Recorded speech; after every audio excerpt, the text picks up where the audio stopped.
Tell me about that meal and how did that inspire you? What seed did that plant in your head that eventually germinated and became Cibo Vino? Well, it was I had an opportunity. It was actually in Rome, and the restaurant was 3,000 years old.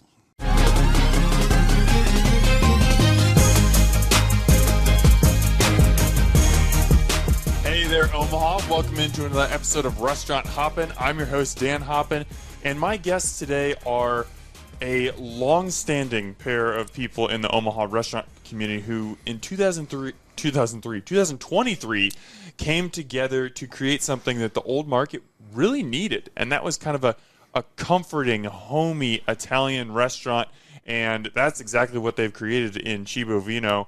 To tell me all about it are the owners and operators, Doty and Wendy Becker. Guys, welcome to the show. Thank you. We're excited to be here. Yeah, thanks for having us. So I'm going to start this conversation a little differently than I normally do, in that I'm not going to ask you about your restaurant. I'm going to ask about the experience that inspired this restaurant. And that was a meal, Don, that you had in a cave in the Mediterranean. Tell me about that meal and how did that inspire you? What seed did that plant in your head that eventually germinated and became Cibo Vino? Well, it was I had an opportunity. It was actually in Rome, and the restaurant was 3,000 years old. Yeah, wow. It was amazing. And the husband was the front of the house, and the wife was the chef in the back of the house, and it was just two people. There was 6 tables, and it was really, really incredible. It was just some simple roasted fish with some roasted vegetables, and that was probably the most memorable part of the meal that I had. So what was it about that experience? Because, I mean, a lot of people have, even chefs have great eating experiences, but they don't necessarily say, okay, I want to try and recreate this, maybe not this exact meal in this exact format, but in some form. I'm inspired by this type of cooking. What about that meal made your eyes open and go like, okay, I want to do something like this? Well, it was just really a variety of things, just from the atmosphere and really the love and the respect. You could tell it just came through the food and the service, and it was just the total experience was just really memorable. And how do you guys try and recreate that at Cibo Vino today? You start with the food, and I'll end on the other side. Well, again, I think one of the good things about Cibo Vino and the food is we just try to keep it classic, classic Italian, and we don't try to chef it up too much.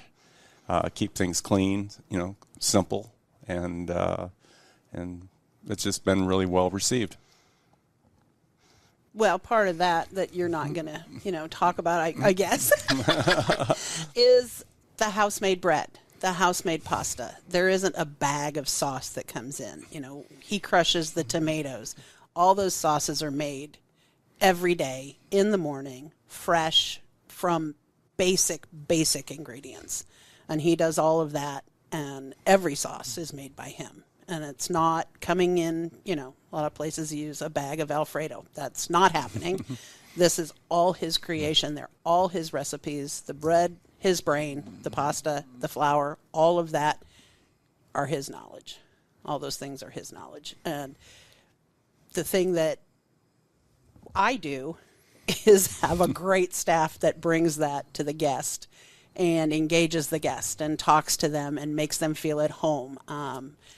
We have very, very little turnover. So when our guests come in, they see the same people, a lot of them from the very day we opened. So that is really my favorite thing. I have the same kids that are working for me, from several different restaurants, and in this one that are truly enjoyable to be around. They're very good at their craft. They love being around people, and so they deliver that with that feeling. We call it a familia, and they are our family. Love them to death, would do anything for them, and in turn they take great care of our guests, which is, exactly what it should be. Now, if I were a good podcast host, I would have introduced you guys with your titles so people knew who we were talking about. But Don is the executive chef. Wendy, you are the operations partner. So kind of like you were talking about with the front and the back of the house being run by one person, we've got back of the house, we've got front of the house here. So now we've established that. I love that you talked about the sauce and that it's not coming from a jar, it's not coming from a bag. Just the irony of this, there's this YouTube channel that probably once every month or so puts out a video where they have 3 professional chefs come in and they'll have them try like probably 15 or 20 different like variations of one product. And the most recent one they did was jarred pasta sauce. And they were just hating on most of these jarred pasta sauces because they're just like, these are bad quality tomatoes. You can tell this one's using tomato paste because it's like the worst quality. This one has way too many dried herbs in it. But then, there are 2 or 3 that they really like, and they're like, this is like restaurant quality. And it made me appreciate so much the places, that are not even bringing sauces in and like doctoring them or anything, but they are selecting the tomatoes. They are thinking about every herb and spice that's going to go into it. They're crushing them themselves. Tell me about that, Don. Like, I know it's a lot of extra effort that goes into it. It would be a lot easier to skip a couple of those steps. Why go to all that extra effort? Why do you do it? Well, it's just, I guess the simplest answer is that's the way I've always done it. And I just feel, if you can make it better than you can buy it, make it, because I know there's a lot of, concern, a lot of, people with, labor, but that's why you just got to step up and do it yourself. And to make sure it's, restaurants, the key thing for successful restaurants is consistency. And that's one thing I feel we really do deliver, from the consistency of the service, the staff, to the food, to the quality. And we really take a lot of pride in that. You guys have known each other for over 20 years. I want to say about 25 years. Yeah. Mm-hmm. How did you meet? Well, that's kind of a long story. My husband was a wine salesman in Omaha for years and years and years and years, and he was calling on Dawn at Taste. Yes. And that's when they met. We just developed, he and I developed a friendship through that, and Dawn and Dwight are still very close, and, it's been great. We've, had dinner, and I will tell anyone that asks, I've been to his home. I've been to 3 different restaurants, and I've never had a bad meal in his home at one of his restaurants. And I cannot say that about anyone else on the planet.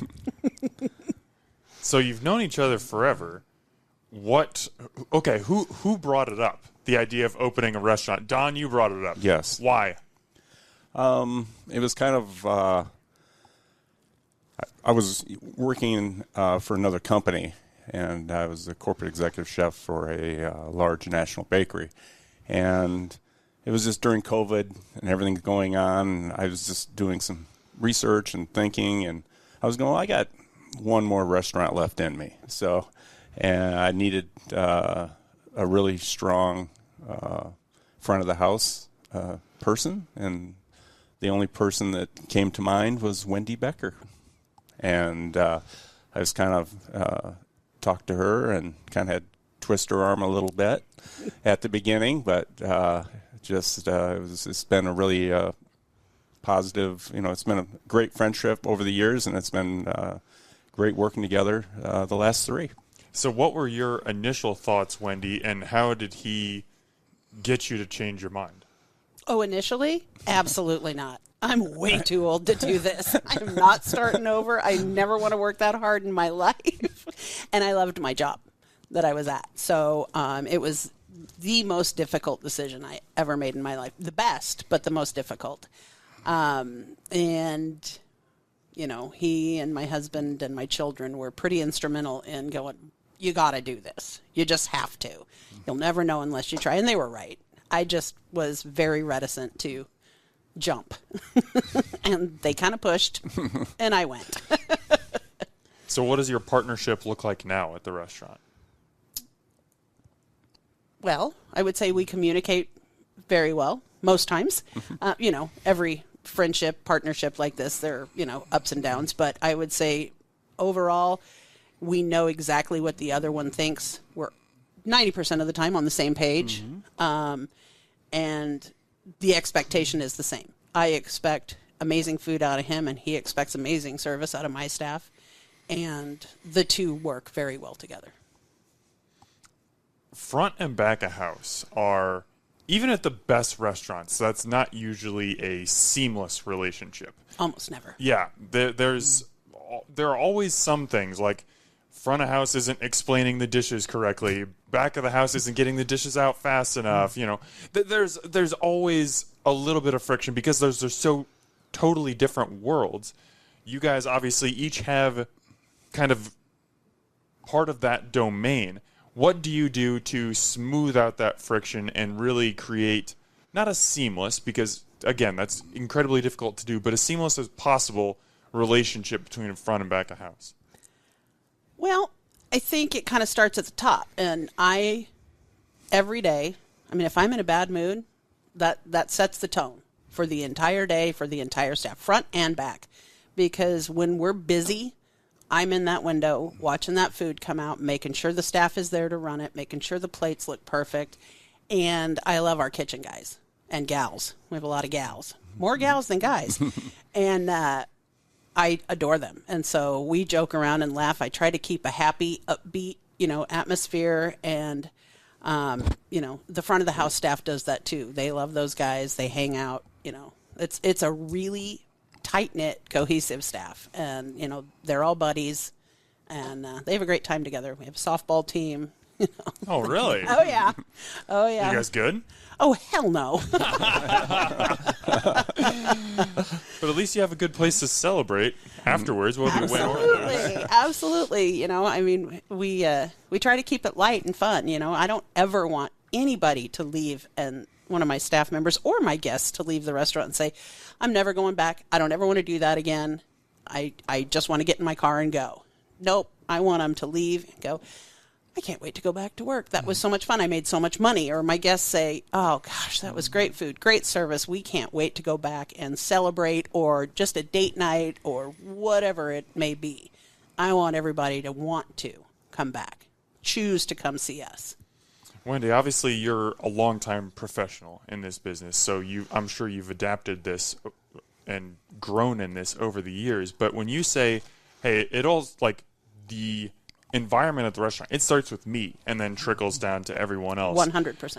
That's a ton of pressure on you, because it's one of those jobs where you're kind of like not allowed to have a bad day.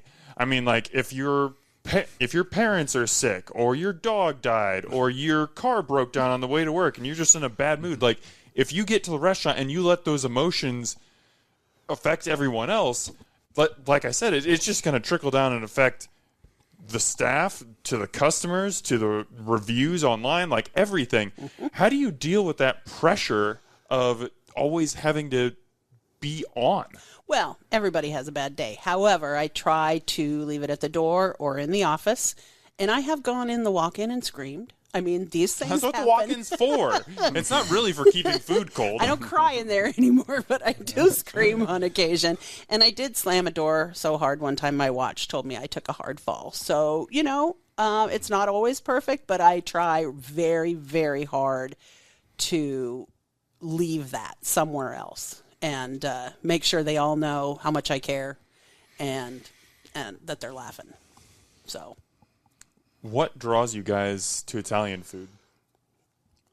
Well, it's just always been kind of a passion of mine, and it's just something that I just like the style, the simplicity, of that style. The other one would be on French, but I like more of the French country style versus it's more similar to the Italian. Versus trying to, like I said before, get too chefy with it. Cibo Vino, in Italian just means food and wine. Yep, food, wine. Yep. It is like the simplest name that you could have. What made you, like, as you're coming up with a name for the concept, what made you say, we're just going to be as straightforward as possible? Well, I don't know. It's just, when you're sitting there and you're kind of thinking of different names, we knew we were going to have a concept of a restaurant, but trying to put together the names. And I just like the simplicity of, Cibo and then Vino, Cibo Vino. It just kind of rolls off the tongue, and it sounds, it's kind of fun. Except if people mispronounce it. Yeah. How often do you guys have to correct people? Yeah, I would imagine. I mean, it'd be like, I always, give them the reference to, you don't say ciabatta, you say ciabatta. Yes. So it's just the same thing with Cibo. The Cibo is the Cibo, yeah. And so most people get it, then it clicks in their head. Yeah, we don't say, that's how you pronounce it.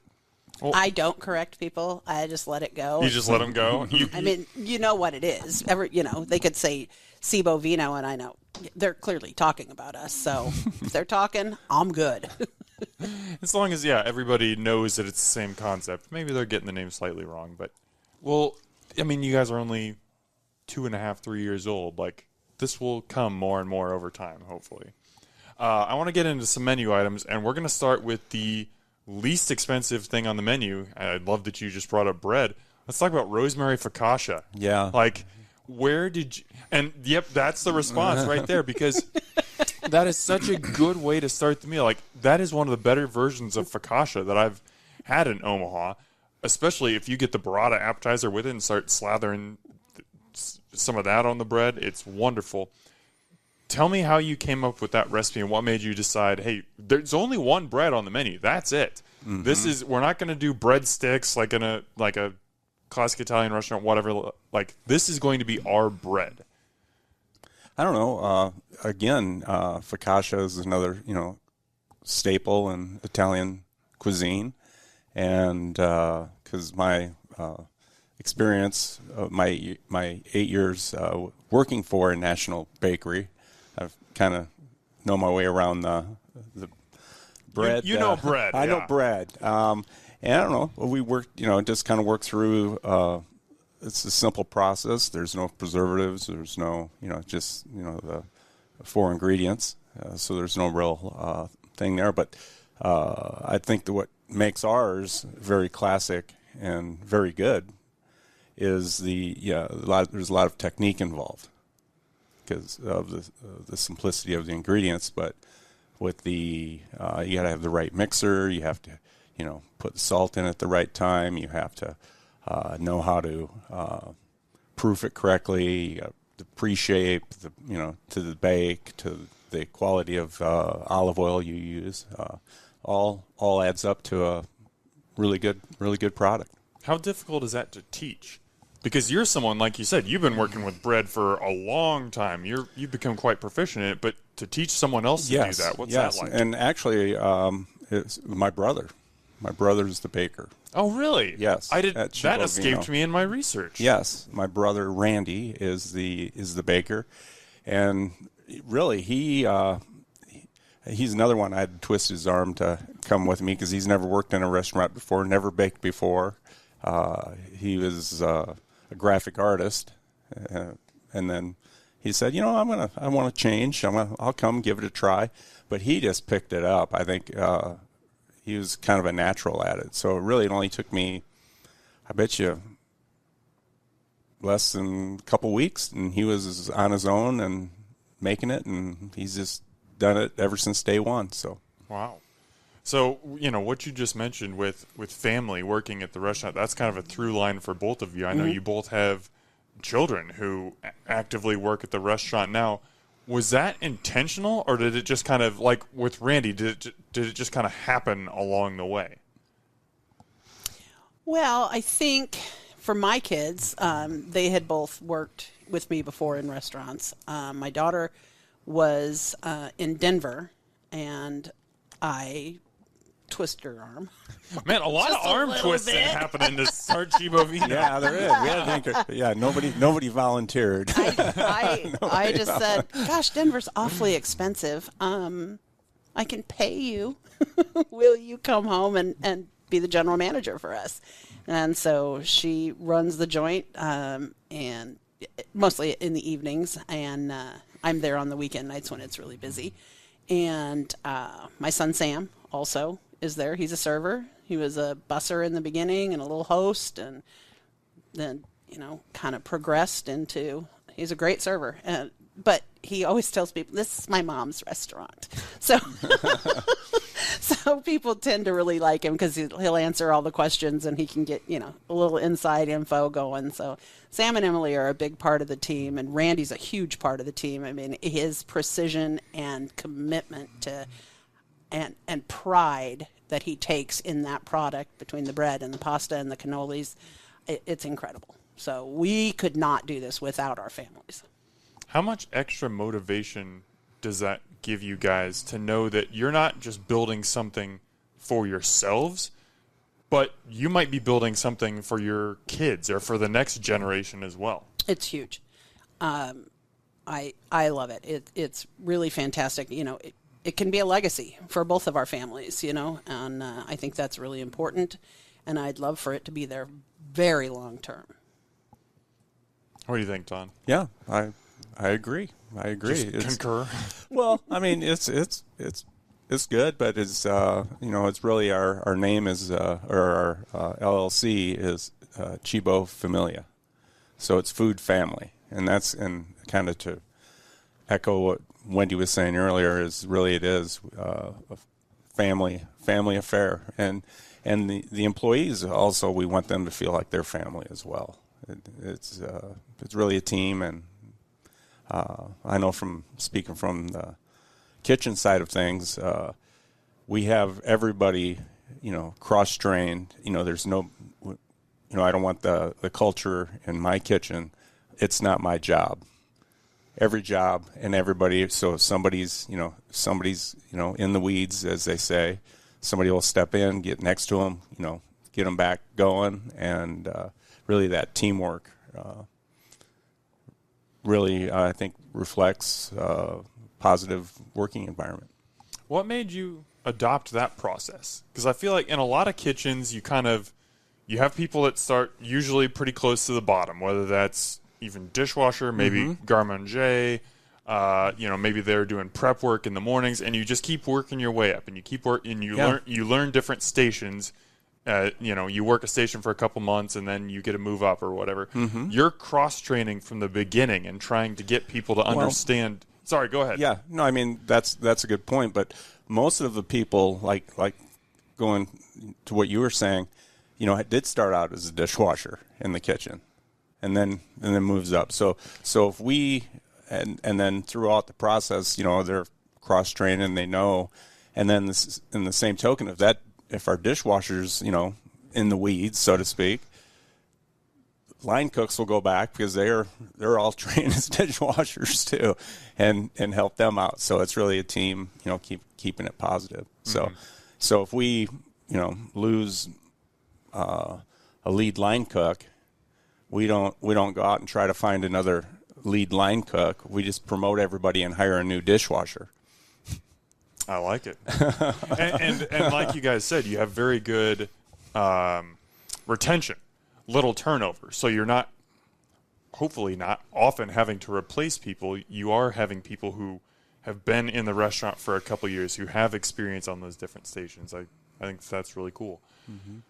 Probably the first thing I noticed about the menu that stood out to me the first time I looked at it, and I still remember this now, is the idea of starter pastas. Like in Omaha, we are so used to when it comes to pasta, you order one big plate or bowl and you get yours, and maybe you have a bite or two of somebody else's, but you have your entree-sized plate. Where did the idea for starter pastas come? Well, first of all, for the audience, what are starter pastas, and where did the idea come from? Well, actually, we just kind of coined the phrase starter pasta. Mm-hmm. So I don't think it's really a category. It's just something we kind of came up with. But the portions are more in line with what you would get in Italy. You don't get not ginormous. It's not ginormous American fatty portions. Well, I mean, and they're still healthy, a healthy portion too. Right. I mean, don't get me wrong. We're not and then also one of the things is like, again, to your point, you buy that if you want vodka sauce with rigatoni or something like that. Most common most restaurants will have that as an entree price. But what if you just want to try it? So it gives you a little more, because I want the fruit de mer, and then I also want to try, some gnocchi, and then I also want to have some bread. And so you can, gives you more of a variety. You're not investing into a plate of food. You can have a variety for relatively the same cost. Mm-hmm. It kind of creates a little bit of a family-style dining. You could get 3 or 4, if you have a group of 4 friends sitting down, you can get 2 or 3 starter pastas as your appetizers, try them out, and then move on, to an actual entree. And not everything on the menu is pasta. So, there are lots of other things to choose from. Okay, so I was going to ask this later, but let's just go right now. Let's highlight something on the menu that you guys are really excited about that's not a pasta. Because I think, at least from the discussions I've had, when most people think of Cibo Vino, thought immediately goes to pasta and the dishes that they've had. But what are some of those other entree dishes that excite you? Well, that's easy for me. I mean, we have our veal. Marsala. Veal Marsala is so good, and that's kind of a unique dish. Our trout is exceptional. People just love that, and I personally do too. Our cioppino would be another one. We do offer steaks. We have a real nice steak program. We have hand-cut ribeyes, and we have fillets on there.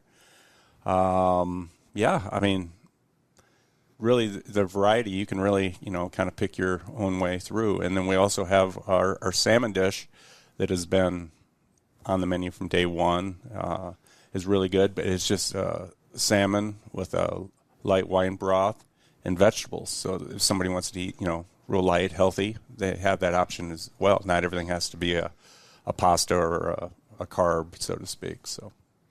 But if someone wants carbs, off the We mics, got 'em. We got them. Well, you've got them, but off the mics, Wendy, you were also talking about a lemon risotto with salmon on top. That had my taste buds spinning, I'll say that much. So good. And the other thing is the saffron shrimp risotto. I mean, the risotto, obviously, Dawn makes, and with the saffron, there's a saffron broth that gets incorporated into that, so it's got this really orange-yellow color to it with big shrimp and, a little relish and basil olive oil, and it's really top-notch, and people go nuts, So if you haven't tried it... This is your call to do so. Mm-hmm. So, dried pasta has its time and place, and I know that restaurants use it. You guys might even use it in some of your dishes. Yeah, there's nothing wrong with dry pasta. But you do make your own pasta. We do. Yes, we do. For several of the different noodles. What made you say we need to make fresh pasta for some of these dishes? Well, really it depends on, I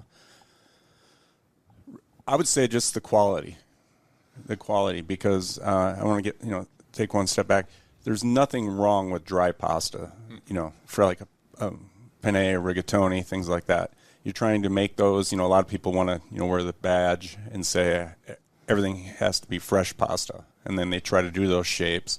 And by the time that you cook it and get it to the table, it's mushy, in most cases, or collapsed, or, it doesn't hold up, and you still don't get that al dente bite that, we look for and we want. So that's from the dry pasta. Then on the fresh pasta side of things, that's for anything is flat, like our pappardelle, our fettuccine, our linguine. All of our raviolis are made in house. We do 2 different ones. We do a mushroom, 3 cheese mushroom ravioli, and a lobster ravioli. And they really sell through really well. So again, it's more the quality. thing. And again, I can't say it enough. There's nothing wrong with dry pasta. You know, a lot of people think, oh, you have dry. But if you take time and did the research that I did prior to opening the restaurant, I found a really good quality, dry pasta that we can get. So. Well, I appreciate you breaking that down, because that was actually a huge takeaway I had a couple of years ago. I hosted a panel of some of who I consider to be Omaha's best pasta chefs, and the chefs from Via Farina and Avali in Dundee were like, I asked the question, I was like, is there ever a place for dried pasta? And they were like, heck yeah. There's dried pasta all over our menus. Yes, we have fresh pasta too, but there are times when dried pasta is a superior option, which seems kind of backwards, but when you break it down and you explain it like that, it makes total sense. You don't want your rigatoni falling apart as you're trying to, take the bolognese to your mouth. So I appreciate you breaking that down and explaining it. And the other thing, too, that I think is true that I've learned along the way is the sauce that the pasta's with reacts differently to dried pasta as to house-made pasta. Sticks differently, incorporates differently, and that's also, I think, very important. That's something else I wanted to talk about, because that's something that I find fascinating. And any Italian restaurant pasta maker that I have on the podcast, I like to ask him about this. Don, how do you decide what noodles you're going to use to pair with different sauces or proteins? Because some match better than others. How do you create those matches in your mind? Well, really, it's been hundreds and hundreds of years of the Italian culture doing the work for me. Fair enough. So I didn't walk in and say I'm going to have try to tell the world that for your carbonara you're going to have penne, because classic is going back to the classics, it's spaghetti alla carbonara. So you wouldn't use any other noodle. Mm-hmm. And the same thing with our cacio e pepe. It comes with bucatini. That's the way it is, the classic. Even though it'd be easy you can do it with other pastas, but just it's kind of keeping with the classics. All right, it's that simple, I guess. Fair enough. I mean, yeah, if the Italians have been doing it for thousands of years and people are still eating it, who's to argue? I want to get into you guys' backgrounds a little bit and kind of talk about how you got into this, because, Wendy, we'll get to you, but Don, you did not train as a chef. You did not grow up thinking about doing this. You were actually in a career in procurement. There's a word that I can't pronounce, and trading.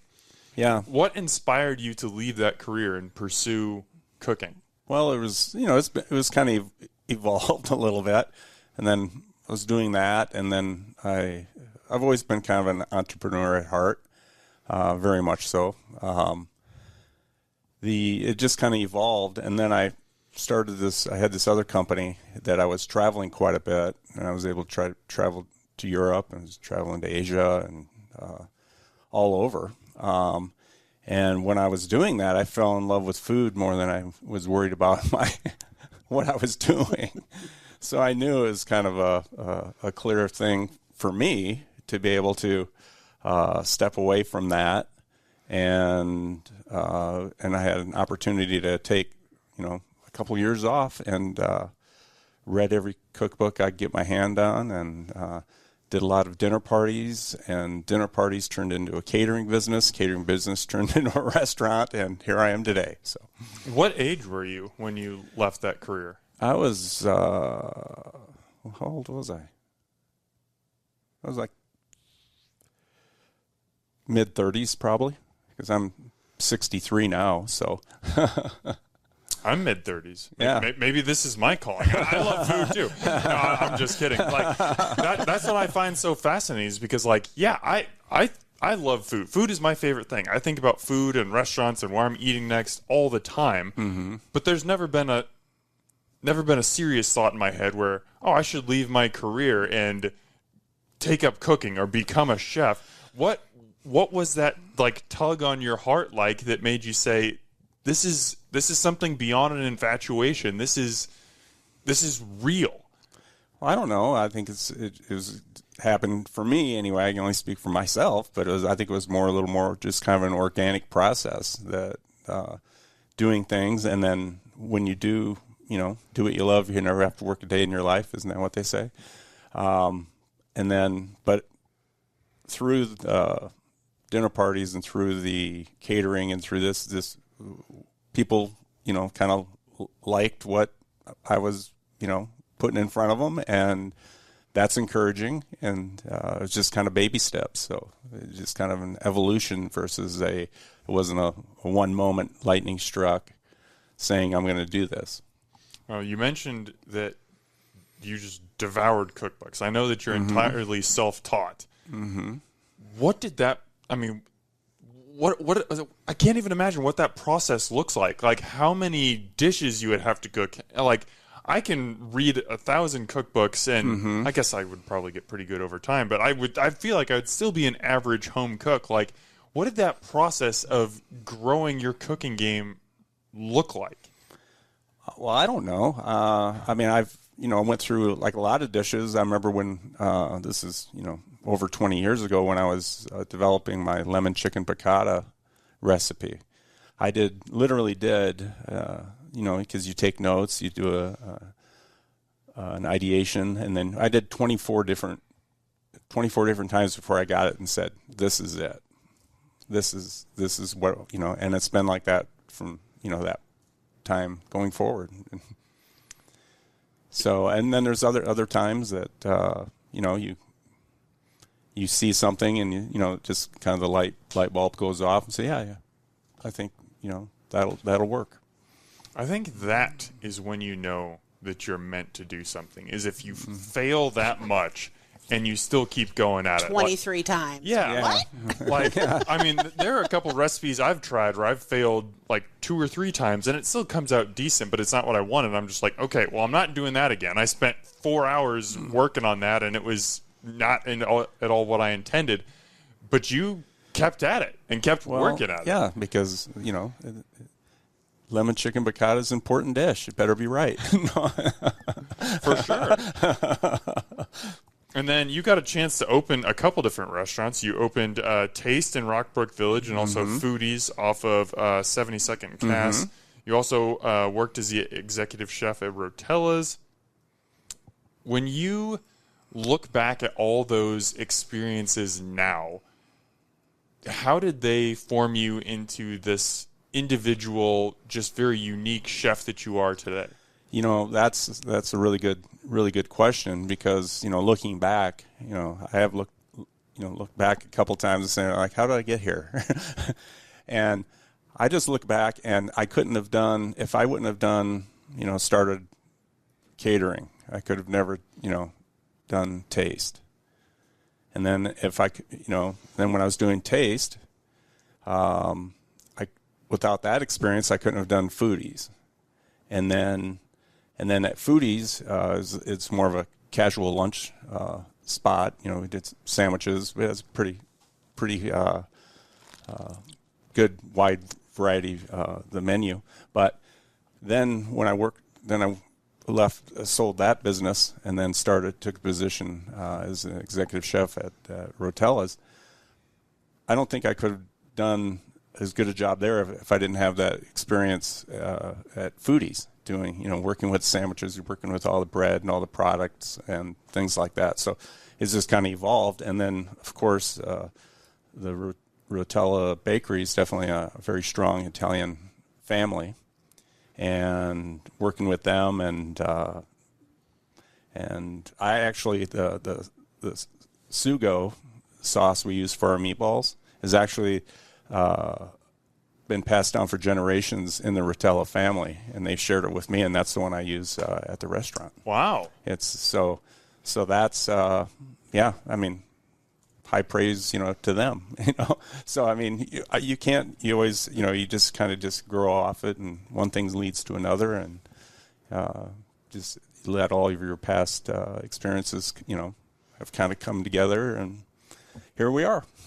Hearing you talk about your journey and how you weren't in this industry and just got a passion for it and had to try it.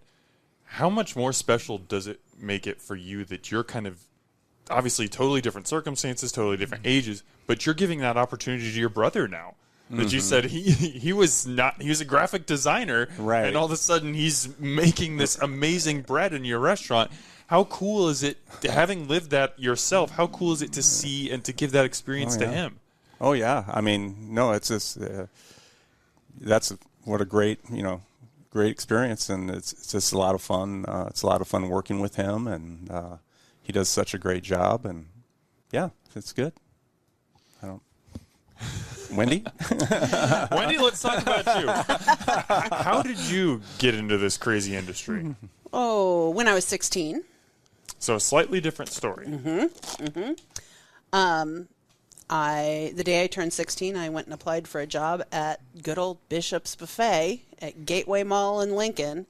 Wow. That place, well, okay, so a long time ago. Got a job that day, started the next day, and I came home from work and told my mom I got a job, and she was furious.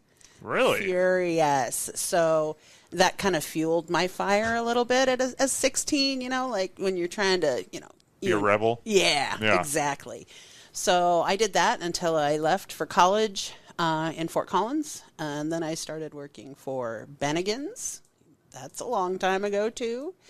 And stayed there. I was there for about 10 years, and then I started working, so you got that corporate feel, you work with that for a long time. And then I started working for a man who owned his own business, a single owner, at another restaurant in Denver, and I learned so much about, the single owner operation, and it's so incredibly different from the corporate side. So I've taken a couple of things, from each place along the way, and from there, my husband and I moved from Denver back to Lincoln for a little bit, and then to Omaha, where I worked for P.F. Chang's for 10 years, and then went to Spezia for 9 years, and here we are. When did you start at Spezia? Oh, gosh. Let me think, because I do everything based on how old my kids are when I do stuff. Were you there in 2019? Oh, yeah.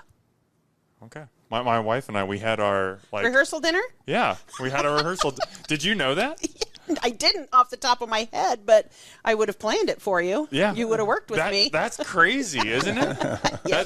We're talking. I was the event coordinator. Over 7 years ago now, but it's kind of wild. Absolutely. You said something interesting there that I want to touch on. Obviously, we could spend an entire hour talking about the differences between corporate restaurants and single owner restaurants. There's so much to talk about there. But based off your experiences, what do you think is like the number one difference or the key difference, or just something that would open our minds a little bit as people who don't have that experience? Well, I think, there are good, excellent things to both of them.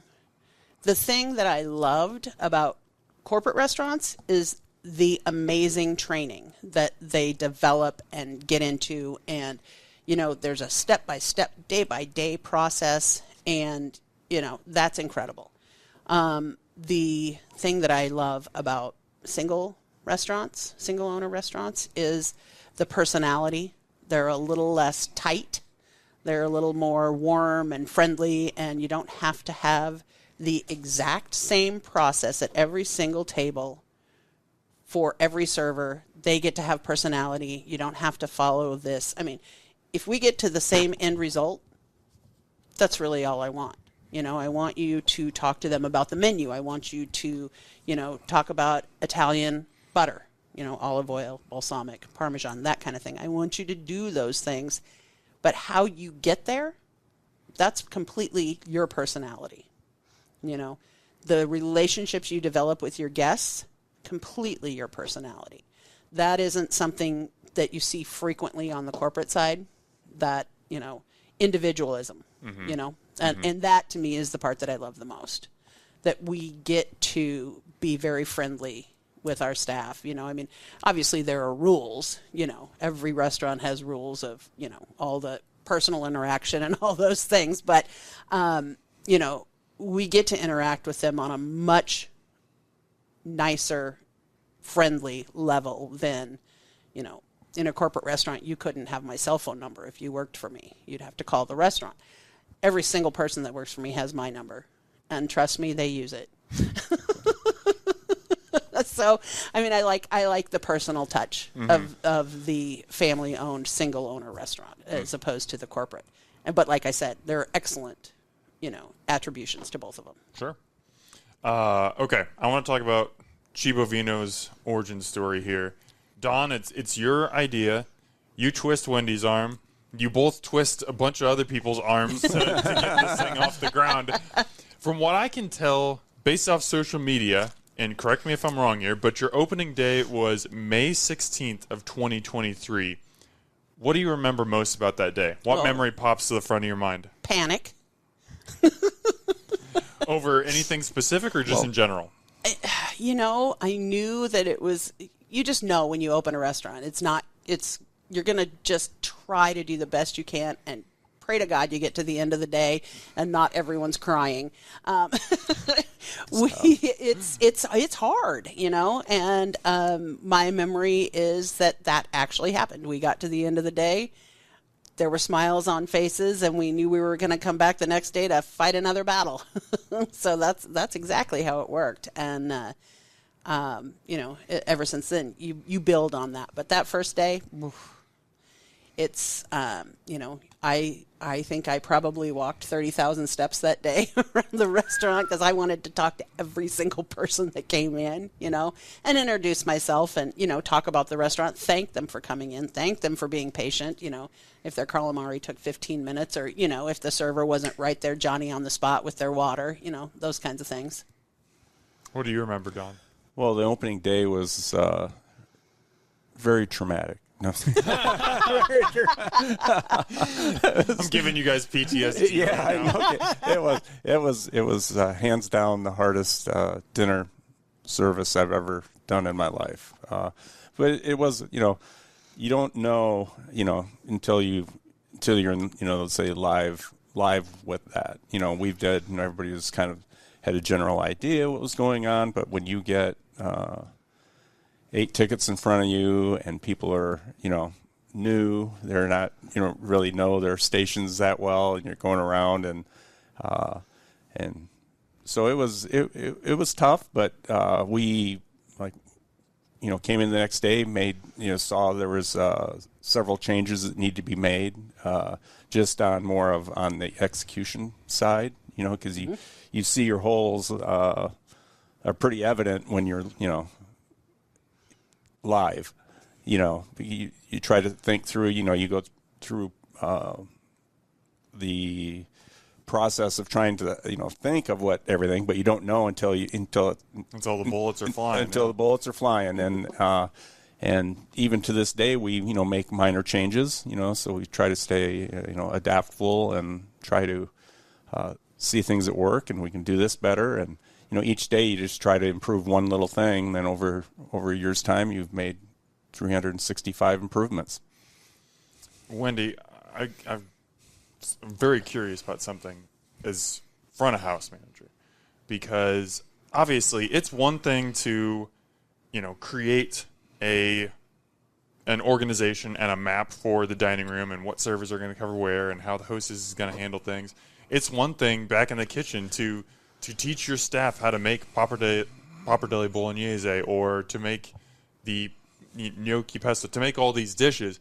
But it's a whole nother thing when there are customers sitting down, when all of a sudden, yeah, there's 8 tickets up on the rack and you're not making one little nice plate of pappardelle. You're making 16. Yeah. And they need to be out fast. Like, as the front of house manager, you know not everything is going to go smoothly, but people are coming in and they're expecting everything to go smoothly.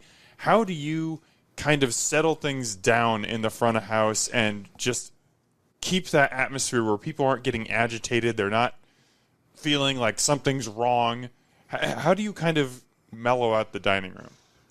Well, I start with the servers, you know. hey guys, just take a breath. We're running long right now, or, it's a particularly busy evening or that day. It's just like, breathe, breathe, breathe. Everybody breathe, smile, talk to your guests, communicate with your guests, because if your guest knows what's happening, it's infinitely better than ignoring the table. So these guys are all trained that if we're running even a little bit long, I want you in front of that table. I want you to let them know, hey, your table of 2 is behind a table of 12. Just going to be a couple minutes longer. Can I get you an order of bread or some soup, something to munch on while we're waiting? Or can I, would you like another glass of wine? Wendy wants to take care of a glass of wine. Or Donna and Wendy want to make sure that you're happy. How about an order of bread on us? Any of those things. As long as you communicate with them, unless they have a time crunch now, that's a whole nother ball game. But, if you communicate with them and they have the time, most people are perfectly happy. And once the guest is calm, the service staff calms down. And everything usually just blends smoothly. What do you do if there is a time crunch? Well, we have in the past offered to box it up, keep it in our refrigerator. Obviously, I can get you something real fast. Mm-hmm. Obviously, bread, soup, any of those things. I can get you something really quick. I'm really sorry that this happened. It's our fault, But some of those events downtown, everybody wants to sit at the same time, and sometimes it slips through the cracks. The best thing you can do is recover while they're there and say, you know what, God, we dropped the ball. Here's a $50 gift card. Come back and see us, our mistake, or what can I do to fix it? And sometimes there isn't anything you can do, but 98% of the time, if they're in the restaurant, I can fix it. Well, yeah, I mean, that's the thing. Like, if there's a show at the Orpheum at 7, everybody's going to want to go to dinner at 6 or 6:15 or whatever it is. So, yeah, I think it's not perfect if you communicate. People are still going to be people, and they're going to be cranky, but communicating helps a lot. When someone understands why something is happening, that can ease tensions a little bit. How have you most seen Cibo Vino evolve over the past 2 years? I have to think about that for a second. I would say our sales, our guest counts, everything, the more people who know about us, because, in the beginning, this many people know who you are. And as word of mouth and that go further, we get busier, and we have more private parties, more rehearsal dinners, more, banquet style things. And obviously that makes you bigger. That's more word that gets out. So I think the biggest thing is that the keeping of the staff brings people back because they make regulars, and, they talk to their friends, and we just keep growing and growing. And that to me is the best thing. And then to add to that, on the and kind of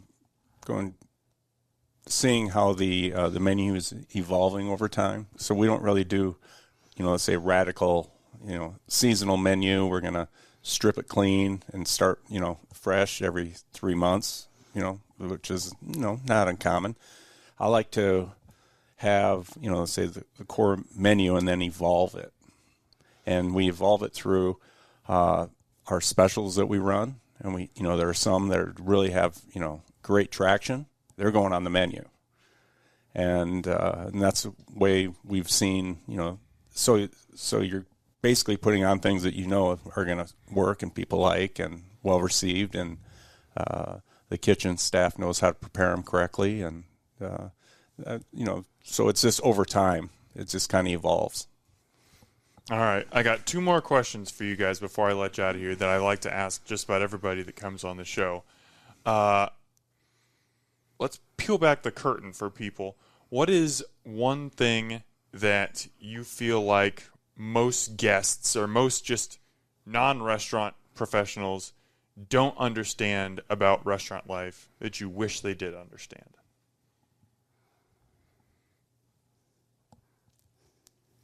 I think I would say if you have never worked in a restaurant, you just don't get it. I mean, you can dine and do all those things all you want, but if you haven't ever worked in a restaurant, you don't see what's happening in the back. You don't see the chickens with their head cut off running around in the back going, I just got triple sat. They don't know that. And, because they're all trained to walk out that door into the front of the house and have this, face on their face that looks like they're not stressed, so that everybody around them isn't stressed, including their boss and their guests.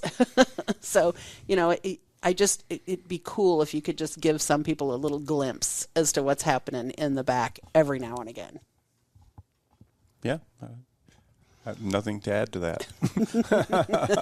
I think that's what I love about open kitchen concepts is you get little glimpses of that. Usually not like people freaking out or anything, but you can see when the kitchen starts to when it gets a little heated. Yeah, when that machine starts working a little bit faster, and you're like, okay, these people are putting in some serious work back there. Now, the people who sit at the bar sometimes get that on Fridays and Saturdays when that ticket machine's spitting out drinks and it's down on the floor, and the general manager's behind the bar with the bartenders, and they're all sweating.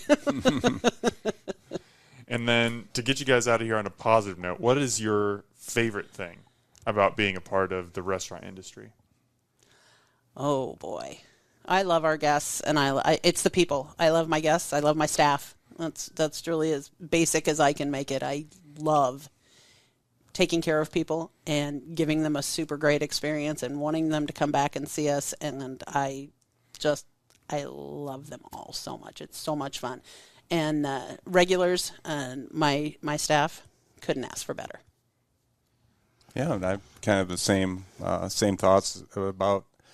I love preparing food and seeing people enjoying it. And one of the things I really love to do is on a busy Saturday night, when the place is packed and we're serving, close to 300 guests, and you see everything just humming along. Everything's just everybody's doing their jobs. Everybody's helping each other out, and then seeing the guests just enjoying themselves. And I do, if I can't say, I love seeing a table full of food, with all the colors and all the varieties and people enjoying it and making, so that really brings a lot of joy to my heart, for sure. Well, that is a beautiful image and a perfect way to wrap up this episode, I think. Thank you so much, guys.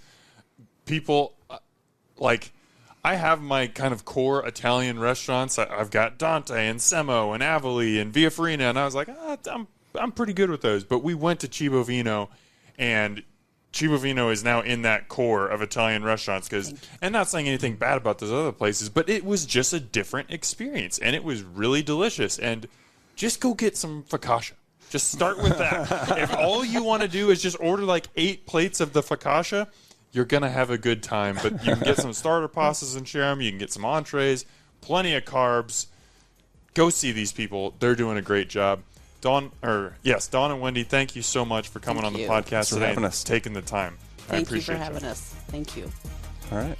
Omaha, as always, thanks for eating with us.